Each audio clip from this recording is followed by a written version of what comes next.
అబ్బా! మనం వంటింటి సామ్రాజ్యంలోకి వచ్చేసామండి. పొద్దున్నే లెగ్గానే వచ్చేయాలండి. లేకపోతే ఏ పని అవ్వదు. ఏ పని ఆగదు. ఓకే. ఈరోజు ఏంటి ఇవన్నీ పెట్టుకొని కూర్చున్నాననుకున్నారా? ఈరోజు మన వంట ఏంటో తెలుసండి? స్పెషల్ టమాటా రసం. ఏమిటండి రసాలు చూపిస్తున్నారు? స్పెషల్‌గా ఏమన్నా చూపించండి అంటారా? నేను ఇంకా స్పెషల్స్ చూపిస్తానండి. ఈరోజు స్పెషల్ టమాటా రసం. టమాటా రసానికి కావాల్సినయన్నీ ఇక్కడ పెట్టానండి. ఏం చేయాలో ప్రాసెస్‌లోకి ఇలా వెళ్ళిపోదాం. ఫస్ట్ మనం 4, 5 టమాటాలు తీసుకొని ఇలా ముక్కలుగా చేసుకోవాలండి. ఇవన్నీ ఒక బౌల్‌లో వేసుకుందాం. దీంతో పాటు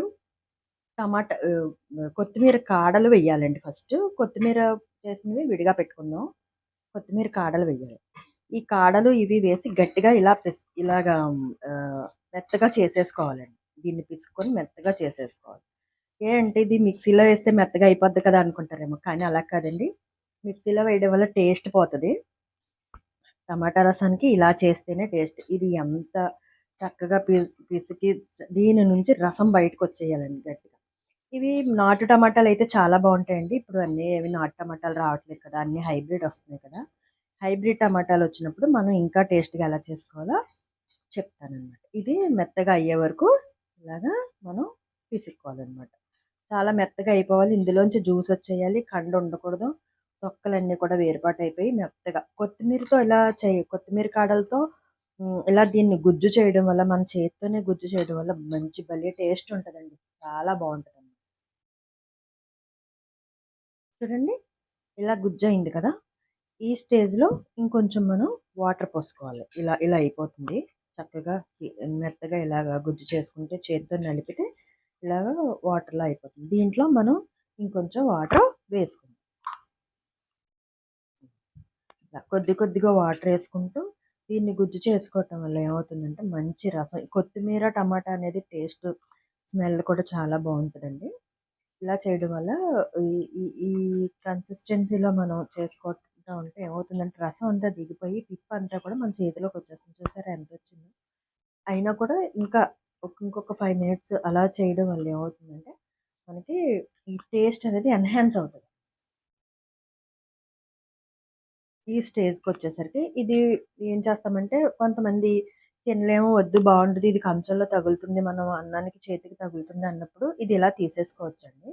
ఈ ఈ రసం ఒక్కటి ఉంచుకొని ఇది ఇలా చేత్తో పిండి తీసేసుకోవచ్చు. బట్ నేనైతే ఏం చేస్తానంటే ఇది కూడా ఉంచేస్తాను. ఎందుకంటే ఇందులో ఇంకా కొంచెం క్వాలిటీ ఉంటదనమాట. ఇందులో కొంచెం ఇంకా టేస్ట్ ఉంటది. ఈ టేస్ట్ ఉన్నదాన్ని నేను ఇలా ఉంచేసి దీన్నే చారులో మరిగిస్తాననమాట. ఇప్పుడు దీంట్లో మనకి ఒక 1/2 లీటర్ వరకు వాటర్ వేసుకోవాల్సిన అవసరం ఉంటదండి. ఇలాగా ఇంత వాటర్ వేసుకోవాలి. ఇదైతే ఇది ఉంచటం వల్ల టేస్ట్ బావుంటుంది. ఇప్పుడు దీంట్లోనే కొంచెం మనం వేయాల్సినవి ఏంటంటే చింతపండు నేను గుజ్జు తీసి పెట్టుకున్నానండి. ఈ ఈ ఇంతవరకు అయితే ఒక నిమ్మకాయ, చిన్న నిమ్మకాయ ఉంటది కదండీ! చిన్న నిమ్మకాయ అంత ఉంటే చింతపండు సరిపోతుంది. అది గుజ్జు తీసుకొని వేయాలి. ఇదిగోండి ఈ గుజ్జు కూడా వేసేస్తాను. ఇప్పుడు ఈ స్టేజ్‌లో 3 పచ్చిమిరపకాయలు, రుచికి సరిపడినంత ఉప్పు. కల్లుప్పు ఉంటే బావుంటుంది. బట్ నా దగ్గర ఇప్పుడు అది లేదండి. అందుకనే ఇది ఏస్తాను. ఇది హిమాలయ సాల్ట్ అనమాట. నేను పింక్ సాల్ట్ వాడతాను. పింక్ సాల్ట్ రుచికి సరిపడినంత. మీరెంత తినాలనుకుంటే అంత. ఇందులోనే చిటికెడు పసుపు వేసి మరొక్కసారి దీన్ని కలిపేద్దాం.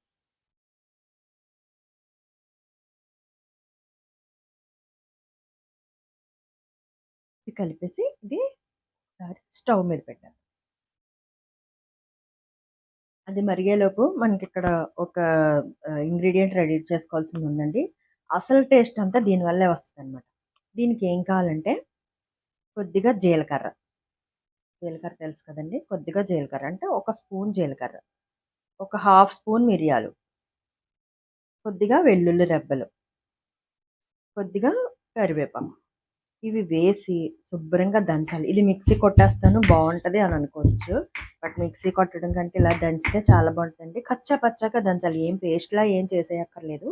కచ్చా పచ్చాగా దంచాలి. ఇది నేను దంచి తీసుకొస్తాను.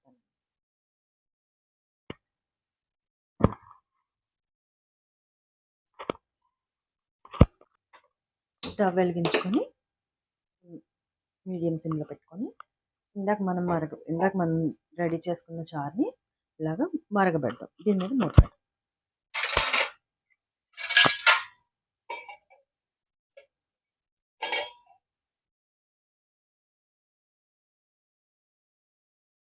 చూసారండి ఎలా మరుగుతుందో? ఇప్పుడు ఇది మరిగింది అనడానికి మనకి ఎలా తెలుస్తుందంటే పచ్చిమిరపకాయ ఉంది చూసారా? ఇది మెత్తగా అయిపోయినప్పుడు చారు మరిగిపోయిందని మనకు అర్థమవుతుంది. టమాటా ఉడికింది, లోపల ఉన్న టమాటా ఉడికిందని మనకు అర్థమవుతుంది. ఈ స్టేజ్‌లో మనం దంచి పెట్టుకున్నాం కదండీ!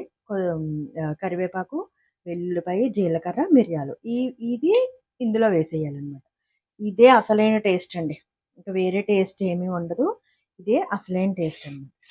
ఇది బాగా కలిపి ఇప్పుడు ఈ స్టేజ్‌లో ఇందాక కొంచెం మరిగింది కదా! ఈ స్టేజ్‌లో ఒక హాఫ్ గ్లాస్ వాటర్ వేసుకోవాలి. హాఫ్ గ్లాస్ అంటే ఈ క్వాంటిటీలో. ఎందుకంటే కాస్త మరిగింది కాబట్టి ఇది వేయడం వల్ల మళ్ళీ మరుగు పడుతుందన్నమాట. మరుగు పట్టడం వల్ల ఇది వెల్లుల్లిపాయ చేసిన పౌడర్ ఉంది కదండీ! ఇది ఎన్హాన్స్ అవుతదన్నమాట దీనికి. ఎన్హాన్స్ అయ్యి చాలా బావుంటదండి చారు. చాలా టేస్ట్‌గా ఉంటుంది. ఈ స్టేజ్‌లో మనం కొంచెం కొత్తిమీర అన్నమాట. ఎక్కువ కాదు. కొద్ది కొత్తిమీర వేసుకొని దీన్ని మళ్ళీ పైన ఇలా నురుగు తేలే వరకు మాత్రమే, బాగా పొంగేలా అవసరం లేదు. నురుగు తేలే వరకు మాత్రమే మనం దీన్ని మరిగించుకోవాలి. ఇంకొంచెం 5 మినిట్స్‌లో ఇది అయిపోతుందండి. అప్పుడు మనం దీన్ని తాలింపు ఎలా వేసుకోవాలో చూద్దాం. ఇక్కడ మనం ఈ తాలింపు వేసుకున్నది ఎలా వేసుకోవాలో ఇప్పుడు మనం చూద్దాం. ఇలాగ నురుగులాగా రావాలండి పైకి. నురుగులాగా వచ్చిన తర్వాత ఇప్పుడు దీనికి పక్కకు పెట్టుకొని ఇప్పుడు తాలింపు వేసుకుందాం. తాలింపు వేసుకోవటానికి మనకి నెయ్యి అయితే బాగుంటుందండి.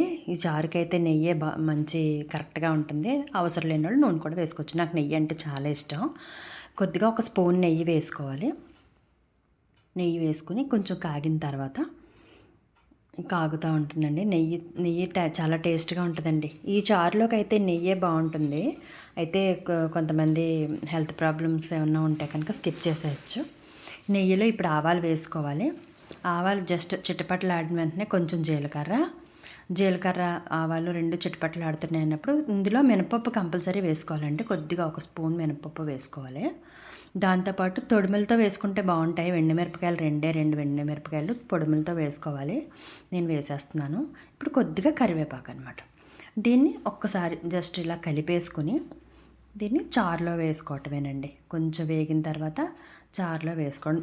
మిరపకాయలు మాత్రం తొడిమలతో వేసుకుంటే బాగుంటుంది. ప్రస్తుతం నా దగ్గర లేదు కాబట్టి నేను వేయలేదు. దీన్ని స్టవ్ కట్టేసుకుని మనం చారులో వేసేసుకుందాం. అంతేనండి. ఇది చాలా బాగుంటుందండి చారు. చాలా టేస్ట్గా ఉంటుందన్నమాట. ఇదండి, ఇది మన టమాటా చారు. ఇది ఎక్కువ చికెన్ ఫ్రైతో లేకపోతే మటన్ ఫ్రైతో తింటే బాగుంటుంది. ఎక్కువ నాన్ వెజ్ వంటలకైతే మాత్రం ఇది చాలా బాగుంటుందండి. అబ్బా ఎంత బాగుందో, చాలా టేస్ట్గా ఉందండి. ఇదేనండి ఇవాళ వీడియో. ఇదంతా మీకు నచ్చిందండి? నచ్చితే ఒక్కసారి ట్రై చేయండి. ఎలా ఉంది అనేది కింద కామెంట్ సెక్షన్లో రాయండి. మీకు నచ్చితే ఇంకా మంచి మంచి వంటలు చేసి పెడతాను. ప్రస్తుతానికి ఈ రోజుకి ఇదేనండి నా వీడియో. ఇదంతా లైక్ చేసి షేర్ చేయండి. Thank you so much for all my subscribers.